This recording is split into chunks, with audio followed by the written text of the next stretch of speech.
Hello and welcome to Uncle Cthulhu Reviews. Today I'm going to be talking about some insights I've had into battlefields and my experiences with wargaming and some of the insights I'm going to explore in real world. So I've been commanding a small army of 28mm figures all weekend as part of the largest war game that we currently know of having gone on. It's held in Glasgow, so my hometown, and 28mm models. As you know, I've got 28mm models using black powder. As you know, I play black powder. So the stars aligned and I could attend. Now, the scale of the game was massive. It was called Waterloo Replayed, the great game, and it was in support of a charity called Waterloo Uncovered, which is about helping veterans through battlefield archaeology. And it was, I've never played a war game that big and possibly never will again. And when I came away, it left me with some insights I want to share about what it would have been like as a commander on the battlefield or a soldier on the battlefield. Because of the sheer size of it, you couldn't get God's eye command and control of the battlefield. Normally, if you play a battlefield 6x4, you've got your forces. Maybe if you've got 2 or 3 other people, you play some big games, but never a game this big. So it got me thinking about how I was feeling at different parts of the battle, the things that had an impact on me, and what I actually knew about the battle, and how that was affecting my decision making, and what I felt as a brigade commander with support from other brigadiers and my division. So like I say, there was 100 troops, 100 commanders, and basically the commands were broken down into you'd command roughly a brigade. So for me, I commanded 2 French regiments. Each one of those regiments had a brigade, so I commanded 12 units and 2 artillery batteries, and that's what I had. In my division, there was another similar sized force. And to our right, we had some French light cavalry, and we were on the extreme right of the French line, so that's what we had. So, like I say, I've had 3 insights that I want to share. So, the first one's about fog of war, the second one is about personal touch, and the third one is about glory and dispatches, and what gets remembered and what gets talked about. So, first one. Made some notes so I don't go off topic and I stay pretty focused, because there was a lot of thoughts. So first one, fog of war. So check out my other video to really appreciate how big a battlefield we were playing on. And the battlefield was ginormous. So I knew what was happening in my immediate vicinity, my sector. I could kind of see our breakthrough happening there. I could see behind us where the Prussians were turning up. I could see the battle lines had formed at in front of Place Noir, kind of moving up to us. So that's pretty much all I could tell as a battlefield commander from where we were. So I certainly couldn't really tell what was happening closer to La Haye-Sainte, and I had no idea what was going on. Now, obviously, we had lunch breaks and stuff and a bit of time to wander around and see what was going on. But actually, as a battlefield commander, we wouldn't have known what was happening. There might have been rumours and stuff circulating through, but it wasn't that God's eye view of the battlefield you had. So for us, our part of the battlefield, we were going pretty well. So we captured Papelot. The rest of the First Corps was pushing through and breaking. We saw lines holding up the Prussians. That seemed to be going quite well. You know, I couldn't tell the details of what was happening, but certainly we were holding, the stuff behind us was holding a line against the Prussians as we pushed through. So as far as we would have been concerned, as First Corps, the battlefield was going swimmingly. We didn't know what was going on elsewhere. We didn't know that the British had pushed through in the centre. Napoleon was almost captured. If the battle had gone on, our First Corps would have been completely surrounded and cut off by the Prussians and the British, which would have been meeting. We certainly didn't know about a French cavalry attack on the left. So that gave us a very skewed picture of what was going on. And if you'd have asked us towards close of play on day 1, start of day 2, yeah, just based on what my commander would have known, we'd have been going for a French victory, when actually the true strategic picture of that would be totally different. And we had a very simple strategic plan. Our plan for our division was capture Papelot and La Haye and then hold those positions, which we did. Apart from La Haye, we couldn't get over to La Haye before the Prussians came on, and actually there'd been some Allied action, Vivian's cavalry and Saxe-Werner's Nassau. The cavalry had kind of disordered our attack, and the Nassau were able to just push us back and just keep us away from La Haye. And then the Prussians came. So our plan was always to try and take those 2 bastions and then defend against the Prussians. So we took one of the bastions, couldn't take the second, so then we pulled round and defended against the Prussians. Because we had a very simple plan, it was able to adapt to the enemy. Certainly at no point we were surprised by enemy action and unable to respond. Kind of knew what we were doing, what were happening.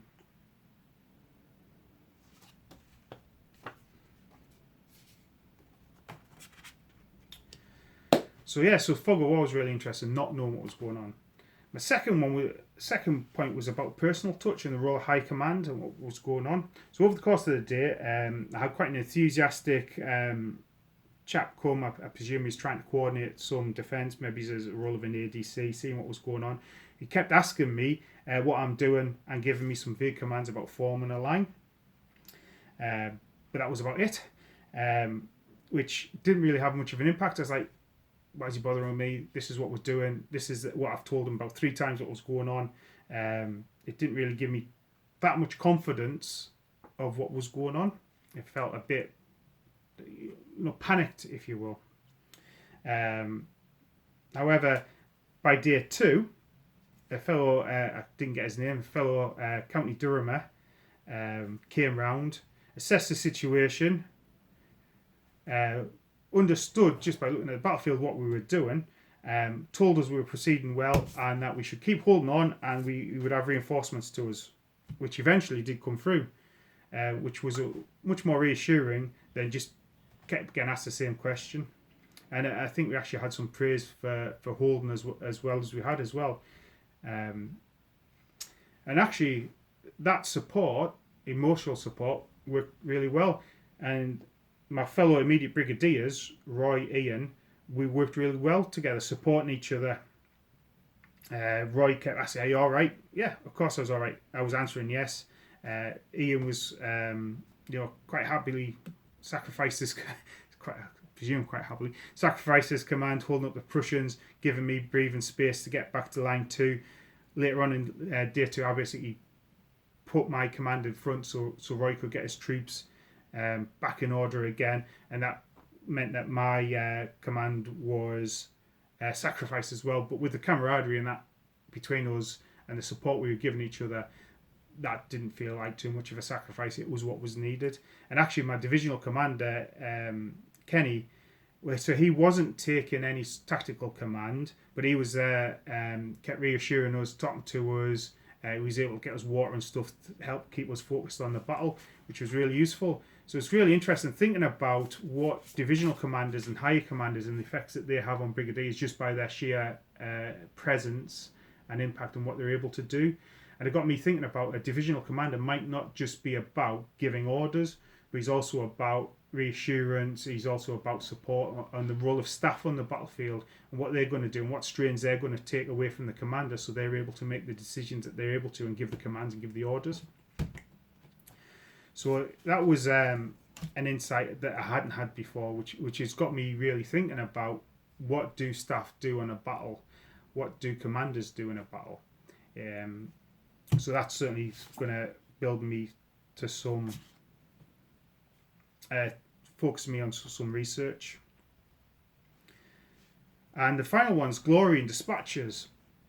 So, I mean, I'm a war gamer, I'm able to read the table, I'm also a military historian, so I'm able to read the table and understand what was going on. And if I was writing an unbiased view of the battle, I would believe that our division, the 4th, with support from Bruno's cavalry, fought well. We took Papelotte and defended the flanks of the French army. And the flanks and the rear of the breakthrough to the west of Papelot until nightfall. However, in terms of the battle as well, our forces were engaged from turn 2 till the final turn. So if that was the real battle, that would be kicking off. Turn 2 from musketry would be about quarter to 12 o'clock till 9, 10 o'clock at night. So that's a lot of fighting. And actually, I believe that if somebody was writing the history of the Battle of Waterloo, based on what we saw, and I'm hoping that the battlefield reporters pull together some sort of dispatches and some sort of official record, and I think that's what they're doing on today, the Monday. I believe that our defence and actions will be a footnote in the larger history of the battle. Probably something along the lines of Roy's command captured Papelot and they fought against the Prussians. Because we were not the spearhead, the French spearhead who almost broke the lines, nor were we the French that threw themselves against the walls of Hougoumont, nor were we the French that started crumbling in the middle. We basically, or even further, we were not the bold French flank cavalry manoeuvre that failed. We just did what was needed and what was asked for. We fought hard and died hard.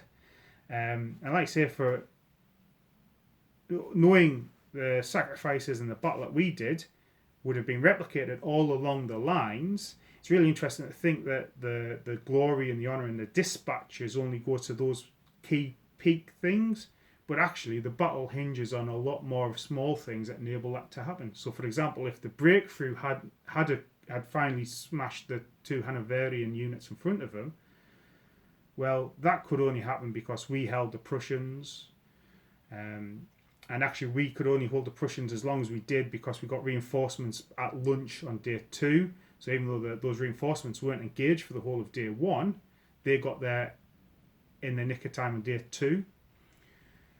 So all these battles, all these heroics, brave men are fighting, brave men are dying all over the battlefield, and you might not be the troops that get remembered, but everybody's important. And the shame of it is, like you say, everybody, when you talk about Waterloo, you're going to talk about the Guard, you talk about Hougoumont, you might talk about the cavalry charge, wiping out the French corps. But there's a lot more fighting goes on, and dispatches can only go so far, and glory can only be given so much. And actually, all the glory is going to go for the victors as well. So that's a really interesting thing, is when we're looking at battlefield reports and we're thinking about histories of things, we're actually remembering that everywhere on that battlefield, brave men are fighting and dying and making decisions. And sometimes just being asked to do what you've been asked to do on a battlefield is bravery in itself. So those were 3 insights, the three areas of history I'm going to certainly look at. So the role of sort of officer, high command, ADCs, and what they actually get up to in a battlefield. Considering dispatches and what else is happening across the battlefield. And also fog of war and the impact that has on individual commanders and the decisions they're making for their command without knowing the wider picture. And actually sometimes, as we all know, the general in charge might not have a clear picture, but actually what impact does say a flank commander have when he doesn't know what's going on the other flank in terms of a wider picture as well. And they're thoughts I'm going to be having when I'm reading and understanding military history as well. If you've also got some insights, maybe you were at the Great Game, or you've got some insights along those ways, I'd love to hear about those as well. But that's me finished for now. So I hope you're having a great hobby week, and it's goodbye from me for now. Bye-bye.